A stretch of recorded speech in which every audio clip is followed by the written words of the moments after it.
namanya, nggak bisa bikin nama atas nama yayasan, tapi harus pakai rekening atas seseorang begitu. Itu bisa digugat juga nggak? Bisa, Pak. Itu yang terjadi sama Panji Gumilang tuh seperti itu. Oh, Uangnya itu nggak pakai, beliau nggak pakai. Jadi tapi nama yayasan itu nggak pribadi bisa. masalahnya ya. Oh iya betul. Jadi Panji Gumilang ini nggak boleh minjem uang, yayasan. Kalau kita ke bank pakai nama yayasan minjem duit kan, ya bank nggak bakal mau kasih kan. Jadi yang minjem ini si Panji Gumilang, dia Iya. pinjem ke bank.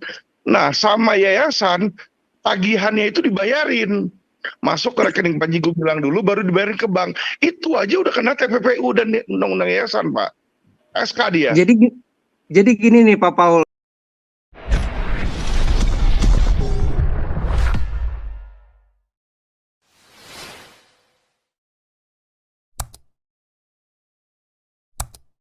Ellen nih, Ibu Ellen sama Gio. Bu Ellen silakan. Ya, terima kasih Pastor. Selamat malam Pak Alvin. Malam Bu Ellen. Saya ada 2 pertanyaan Pak ya. Pertama Boleh. tentang GK7. Tadi kan Bapak bilang ada laporan ke Paniko di pucuk pimpinannya GK ini ya gitu. Apakah dalam hal ini Panikonya bisa dijerat juga Pak? Itu Saya satu. klarifikasi ya, saya tidak pernah bilang bahwa ada laporan terhadap Paniko. Oh, Ya, gitu. jadi Tapi bisa ke bawah nggak Pak Alvin? terlapornya itu Pertanyaan tadi adalah bisa ke bawah nggak kan?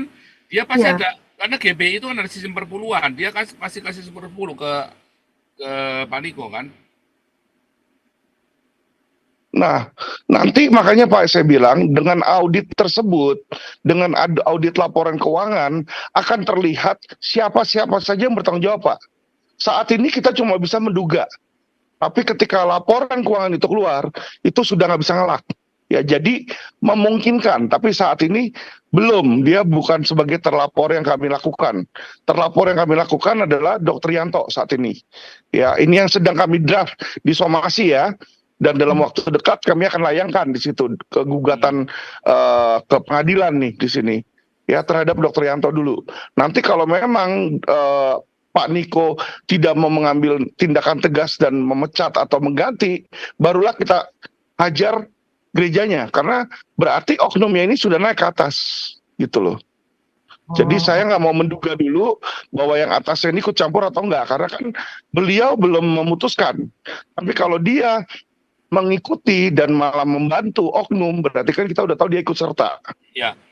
Oke, Pak Alvin. Jadi saat Ya. ini yang sudah ditahan adalah 3 orang itu ya, bapaknya JJ Belum ada yang 1. ditahan, Bu. Ini baru laporan polisi, Bu. Oh, baru Belum ya ada yang baru ditahan. dilaporkan. Ya, yang sudah dilaporkan 3 orang ini kan, gitu. Ya, Kalau 3 orang itu Sebentar, sudah bukan Bu dilaporkan Ellen, dari kan tahun ada, lalu. sebentar. Gimana Pak Alvin? Yang dilaporkan siapa sekarang, yang sudah dilaporkan siapa saja? 3 orang itu sudah dilaporkan dari tahun lalu, yaitu Agung, Vincent, Michael, beserta UOB. Itu tahun lalu kita udah laporin 2023. Nah, yang baru kita laporkan bulan ini, itu adalah si JJ Simko Putra, karena kita baru tahu dari gelar perkara, namanya tercantum. Gitu. jadi belum ada yang ditahan Pak ya, baru dilaporkan saja ya Pak ya. Belum, baru proses, Bu. Proses polisi kan seperti kita tahu lama. Firly Oke. Bahuri aja sudah tersangka belum ditahan-tahan. Ya, ya. Saya lanjut ke pertanyaan nomor 2 ya, Pak Alvin. Ya, Iya. lanjut. Iya. Tadi kan ada singgung masalah pinjol di luar ini ya, karena berhubungan tadi ya. Iya.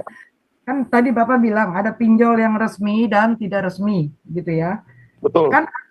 Kan ada peraturan Pak bahwa apabila pihak yang meminjam tidak mampu untuk membayar dan pinjolnya itu melakukan ancaman atau kekerasan, bisa tidak kita laporkan ke polisi bahwa pinjol tersebut mengancam kita? Ya bisa dong, Bu. Bisa. Karena itu 2 hal yang berbeda. Seseorang meminjam itu adalah keperdataan. Ya, Pengancaman itu adalah pidana. Jadi 2 hal yang berbeda, Bu.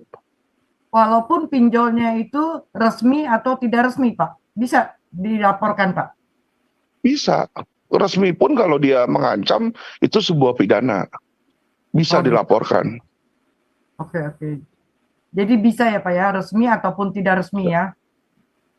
Bisa, Pak. Bisa, Bu. Dan terus satu lagi nih Pak, bahwa orang yang meminjam itu tidak bisa dipenjarakan karena ketidakmampuannya untuk membayar hutang. Itu betul tidak, Pak? Iya betul, Bu. Oh, Jadi nggak mampu membayar itu adalah sebuah peristiwa yang disebut wan prestasi. ya, Bukan ya. pidana. Wan prestasi itu bukan pidana. Itu kebendaan. Ya, kalau pidana itu kalau dia mau menipu orang. Jadi meminjamnya dengan cara-cara penipuan, dengan cara-cara modus. Nah, itu bisa penipuan. Masuklah pasal 378 KUH pidana. Jadi Oke. dua hal yang berbeda, Bu, ini. Oke, terima kasih Pak Alvin. Itu aja dari Ya, saya. sama-sama. Ya, oke. Ini kumpulkan dulu ya dari masyarakat rakyat jelata dulu nih. Gio, silakan Gio. Halo, selamat malam. Malam Gio. Ya, malam, Pak. Pak, pertanyaan Pak, ini untuk masyarakat saya mengetahui investasinya ini usaha yang berizin atau tidak berizin itu gimana Pak? Bodong atau bukan gitu? Suaranya pecah-pecah, Pak. Tadi saya nggak bisa Panggil mengikuti lagi itu, Gio, Pak. suaranya putus-putus Gio. Oh ya, cara untuk mengetahui investasi di perusahaan tersebut itu izinnya itu izin investasi atau bukan, terus itu bodong atau bukan gitu, tahunya bagaimana gitu? Oh, sangat mudah, Pak. Jadi Bapak bisa menyurati atau menghubungi OJK, Otoritas Jasa Keuangan, dan ditanyakan apakah dia ada izin OJK atau tidak. Jika dia resmi, maka dia akan ada izin OJK. Ya, jika nggak resmi, nggak ada izin OJK. Jadi seluruh institusi atau bisnis usaha ya yang menghimpun dana masyarakat itu wajib punya izin OJK. Saya beritahukan lagi, dia mau menghimpun dalam bentuk saham kayak, dalam bentuk obligasi kayak, dalam bentuk simpanan, wajib ada izin OJK. Jika nggak ada izin OJK, maka si pengusaha maupun pengendali perusahaan tersebut ya kena ancaman minimal 5 tahun penjara, maksimal 15 tahun penjara. 5 tahun, Pasal 46 Pak, Undang-Undang minimum. Perbankan itu, Pak. Minimum 5 tahun. Iya. Iya, Iya, maksimal jadi 15. harus, berarti caranya itu memang kita harus langsung tanya ke OJK-nya langsung ya. Namun Betul, Pak. ini Pak Alvin sendiri kan, iya Pak Alvin sendiri kan itu Pak, waktu itu ngurusin Kresna Life kan itu ada izin OJK-nya itu Pak. Kadang-kadang sudah ada izin OJK-nya tapi di tengah jalan tiba-tiba bisa bodong juga ya Pak. Bukan bodong itu, Pak. Memang mereka ada dugaan penipuannya. Jadi beda. Jadi Kresna itu tidak dikenakan pasal 46, Pak. Pasalnya berbeda. Kalau pasal 46 itu badan usaha yang menjalankan usaha mengumpulkan uang masyarakat tanpa izin BI.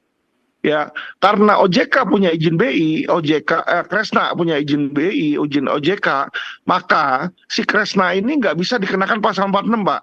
Kalau Bapak lihat pasalnya dia lain, 372, 378, Pak, tipu gelap.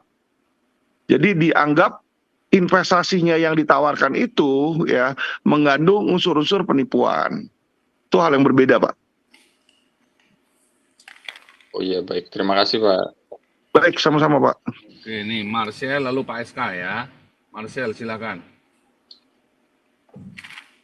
Selamat malam, Pak Alvin Lim. Iya, malam, Pak. Iya, ini saya mau tanya Pak mengenai si Yanto. Tadi kan yang saya dengar itu kan Yanto Junior ini kan kepemilikannya hanya 30% Pak, dan dia kan sebagai komisaris gitu. Apakah itu laporan-laporan yang diadukan kepada Yanto Junior itu tuh apakah sudah kekuatan hukumnya itu sudah kuat sekali Pak untuk menjerat ini? Karena kan posisinya kan dia walaupun dia sebagai komisaris, dia kan hanya punya kepemilikan 30%. Lalu bagaimana kalau misalkan pada saat si yang korban-korban itu yang mengaku sebagai korban itu dia menghimpun dana di sana, misalkan ada MOU persetujuan dengan si Yantonya ini gitu. Jadi misalkan kalau rugi ditanggung sama-sama atau gimana, itu apakah itu si Yanto Junior ini bisa dijerat dengan seolah jadi penipuan gitu? Gimana tuh Pak Alvin? Oke, saya jelaskan sekali lagi ya Pak ya. Yang kami tuduhkan kepada Yanto Junior bukanlah kasus penipuan Pak. Kalau kasus penipuan atau penggelapan, dia harus menawarkan ya dengan tipu daya, dengan modus supaya orang ngasih duit ke dia. Ya, itu bukan kasus yang kita laporkan. Kalau Bapak menyimak saya punya penjelasan dari awal, yang kami lakukan terhadap Yanto Junior adalah undang-undang perbankan, Pak, yaitu ya kan menjalankan usaha menghimpun dana masyarakat tanpa izin BI, Pak. Jadi ketika dia menghimpun dana, misalnya gini, ya kan, saya buka perusahaan, Pak, PT Kolang Kaling, ya kan, ketika saya buka, Pak, saya ada komisaris dan direktur, toh, perlu nggak saya urus izin usaha, Pak? Bergerak di bidang apanya perlu nggak, Pak? Saya tanya Bapak. Iya perlu. Ya, teman kan tadi pertanyaan saya kan, kalau misalkan bagaimana kalau ada persetujuan di awal gitu antara si Yanto itu dengan yang korban-korban yang tidak ada melapor hubungannya itu ke gitu. situ, Pak. Nggak ada hubungannya ke situ, Pak. Tidak ada hubungannya ke situ. Bapak dengerin penjelasan saya. Saya sama Bapak mau buka bisnis bareng, Pak. Bapak jadi komisaris, saya jadi direktur, Pak. Bapak taruh uang 300 juta, saya taruh uang 700 juta. Bapak punya 30%, Bapak komisaris nih, kayak si Janto nih, ya kan? Terus kita bilang, Pak, kita mau bikin, ya kan, PT Kolang Kaling bergerak di bidang restoran, Pak. Nah, yang kita urus ke ke pemerintah, itu izin usahanya apa? Saya tanya sama Bapak. Oke, ya jadi Kalau masalahnya kita mau kan buka ini, restoran, iya saya paham Pak. bukan, Ya, Pak. Saya jadi yang jelaskan dipermasalahkan dulu, kan, ini belum selesai. Bapak masih belum ngerti. Jadi kalau kita mau ngurus bikin restoran, izin usahanya kan kita ke pemerintah daerah keluar izin usaha restoran. Benar nggak, Pak? Ya, Nah, terus Bapak bikin tempat pelacuran, boleh nggak, Pak? nggak boleh. Nah itu, mau dia untung atau rugi nggak masalah, Pak. Jadi JJ ini ya bikin usaha bareng Michael, bilang dia mau bikin usaha perdagangan kimia, Pak, bahan kimia. Tapi pada prakteknya perusahaannya tidak jualan kimia, tetapi dia menghimpun dana masyarakat. Yang mana kalau menghimpun dana masyarakat itu wajib punya surat izin, Pak, dari BI atau dari OJK. Ya, kalau nggak punya surat izin itu, kena 5 tahun minimum, maksimal 15. Ini terlepas dari orang rugi atau enggak loh, Pak. Jadi misalnya gini, saya JJ, ya kan, saya nawarin orang itu masuk ke saya 1 miliar. Setelah 2 tahun, untung dia jadi 2 miliar. Untung dong, nggak ada kerugiannya dong. Berarti dia nggak bisa bilang ditipu dong, Pak. Nah, tetapi karena dia nggak punya izin, tetap perusahaannya kena ancaman pidana, Pak. Nangkep ya, Pak? Salahnya dia di situ ya. Salahnya adalah peruntukan perusahaannya. Jadi bukan masalah. Jadi belum ada penipuannya, itu belum ada unsur penipuannya di situ, Pak ya. Unsur penipuannya kita tidak sangkakan ke Janto, Ya, karena kita dia belum tahu. Kan kita belum tahu ada unsur penipuan atau enggak, kan kita belum tahu juga kan. Bisa ada, bisa enggak ada. Ya, tapi yang jelas itu sudah salah, menyalahi. Dia bukan bukan OJK. Mengapa dia menghimpun dana dari masyarakat tanpa legalitas, begitu kan? Yang tentu saja Pak, akan beresiko. Nah, dia namanya komisaris, kan dia mengepalai di atasnya direktur. Harusnya dia tahu perusahaannya ngapain, izinnya ada apa enggak. Itu aja, Pak. Ketika nggak punya izin, kena pidana. Jebret, udah. Kalau bapaknya sudah jelas, ini uang jemaat dimasukkan investasi Indosuria. Iya, yang mana tidak punya izin, Pak. Yang juga Indosurianya tidak ada izinnya juga. Betul. Jadi kasusnya ini bukan penipuan, dan juga bukan korup, tetapi kasusnya ini adalah penyalahgunaan wewenang yang dipercaya oleh jemaat. Sebenarnya begitu. Pidana yayasan, Pak. Ya, betul. Ya, Pidana yayasan itu bukan penipuan. Jadi orang selalu mengutamakan Yanto menipunya di mana? Saya dari awal nggak pernah bilang Yanto itu penipu. Betul. Ya kan, tapi karena dia nggak punya izin, menang atau rugi itu klien, itu tetap dia melakukan pidana, Pak. Ya. Betul, betul, betul. Iya, tapi Jadi kan kalau seperti itu posisinya seperti sebenarnya kan ambigu juga dong Pak Alvin kalau gitu. Ya bukan, misalnya Mana, bapaknya Pak? si Yanto ini gitu. dan ini Marcel nggak ngerti dari tadi Pak Alvin. Dia nggak ngerti, si Marcel nggak ngerti, dia nggak nanggap. Ya, jadi begini loh, jadi begini loh Marcel, itu bukan penipuan. Ini adalah penyalahgunaan wewenang dan kepercayaan masyarakat. Kalau ternyata memang ada penipuan, kita belum tahu. Dan Pak Alvin tidak pernah menuduh JJ maupun bapaknya menipu, tetapi yang jelas itu menyalahi prosedur dan itu berbahaya. Intinya begitu loh.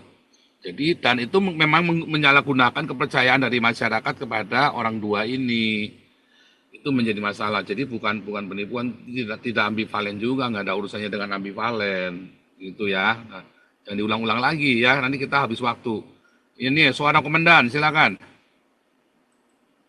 Ya, shalom Pak Paul, shalom Pak Alvin, apa kabar? Oke, jadi saya senang juga nih kalau sampai ada kasus ini tampil di masyarakat, karena buat satu mencerdaskan juga ya kehidupan bergereja, ya berorganisasi di dalam gereja. Artinya terutama gereja-gereja karismatik yang kita tahu selama ini pengumpulan uang, baik itu uang persepuluhan maupun uang kolekte. Nah, agar kita paksa lewat model seperti ini bisa lebih terbuka ke jemaat penggunaannya, laporannya. Nah, kalau saya nggak ngikutin, baru buka, cuman yang kalau saya tangkap berarti kalau sampai ada hal-hal seperti ini, jemaat itu nanti bisa jadi satu sarana belajar, bisa melaporkan siapapun gembala sidang atau pengurus gereja yang menyalahgunakan wewenang pemakaian pendapatan uang yang diperoleh, yang dikumpulkan dari jemaat, begitu.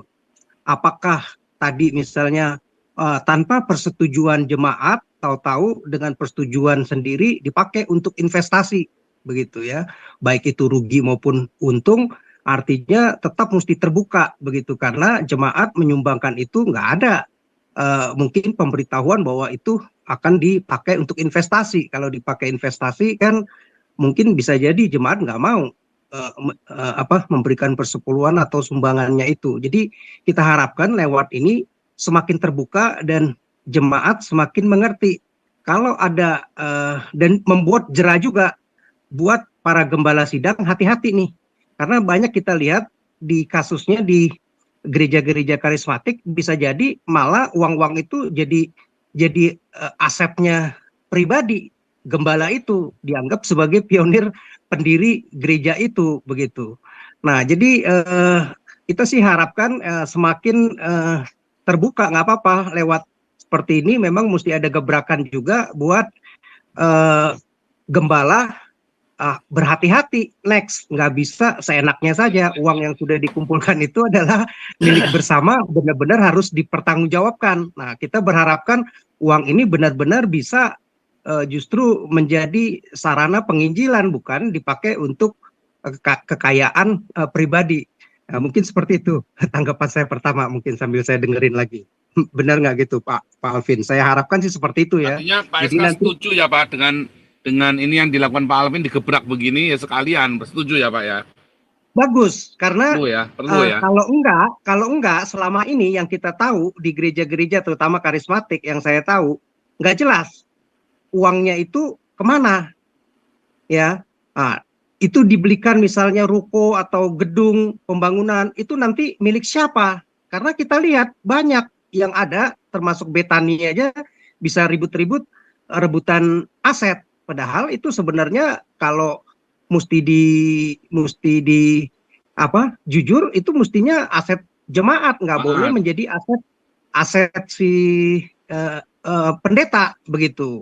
Walaupun dia sebagai pendiri. Karena kalau dibilang itu menjadi aset pribadi, ya saya rasa mungkin jemaat juga nggak ada yang mau nyumbang persepuluhan maupun kolektanya, begitu. Akan sepi.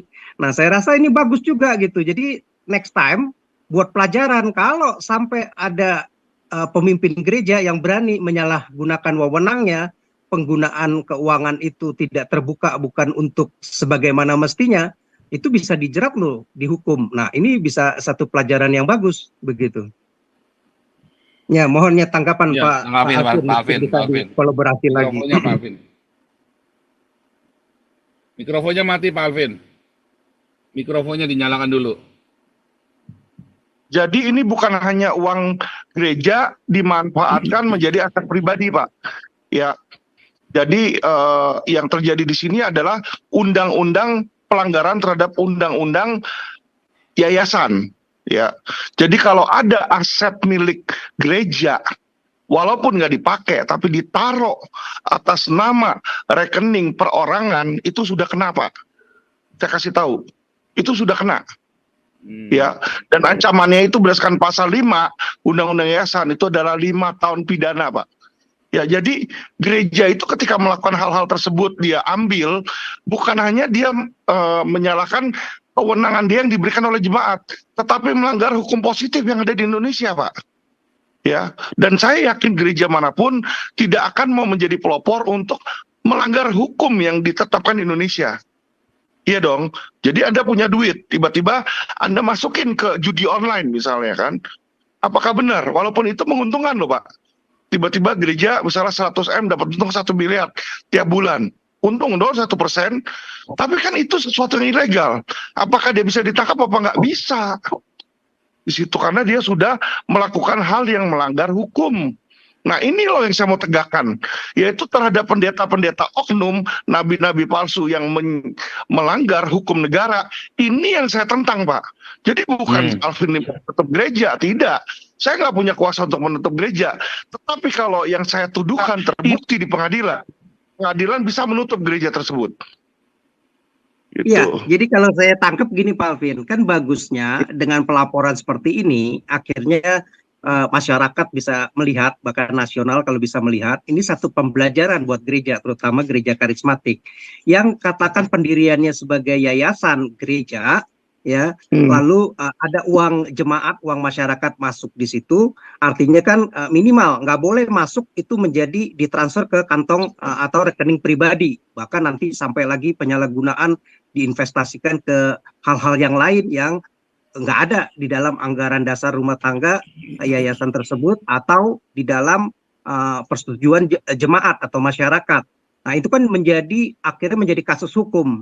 Nah, ini bagus juga maksud saya buat jadi pembelajaran bahwa mereka gereja itu akhirnya dipaksa ke depan mesti terbuka, artinya transparan, mesti diaudit bahwa nggak boleh ada rekening itu yang masuk ke rekening pribadi begitu, atau aset-aset yang atas nama pribadi tetap mesti menjadi aset yayasan. Nah, ini bagus juga buat menjadi semacam kayak pembersihan, menjadi lebih apa namanya, lebih pemurnian buat gereja. Kalau gereja mau jadi pendeta ya melayani sungguh-sungguh gitu. Kalau memang mau jadi pengusaha ya bukannya untuk mendirikan gereja lewat usaha gereja akhirnya jadi kekayaan pribadi begitu.